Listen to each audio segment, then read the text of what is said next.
ગુજકો મસોલે corona જ્યારે આવ્યો તે પહેલાં ગુજકો મસોલ પાસે એક્સપોર્ટ ઇમ્પોર્ટનું લાયસન્સ નહોતું. ચેરમેનની જવાબદારી ભારતીય જનતા પાર્ટીએ મને સોંપી. ત્યાર પછી જોયું કે ગુજકો મસોલમાં એટલી ક્ષમતા રહેલી છે કે ખેડૂતો મજબૂત થાય, સંસ્થા મજબૂત થાય, સંસ્થા મજબૂત થાય તો લોકોને સારી રીતે સસ્તા દરે કમ્પેરેટિવ બજાર ભાવ કરતાં સારી ક્વોલિટી આપી શકે.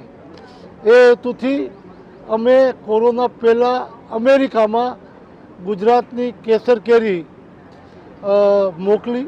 લાયસન્સ લીધું પહેલાં તો એક્સપોર્ટ ઇમ્પોર્ટનું, અને પછી અમેરિકા કેરી મોકલી. અમારી શરૂઆત હતી.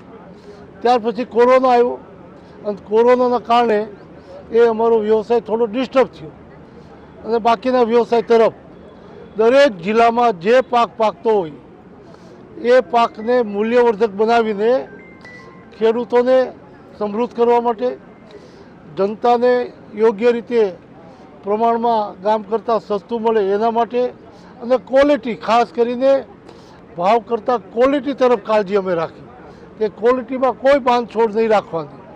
એ રીતનો પ્રયાસ શરૂ કર્યો અને એ નિમિત્તે જે બિઝનેસ અમે અમેરિકા કેરી મોકલી હતી એ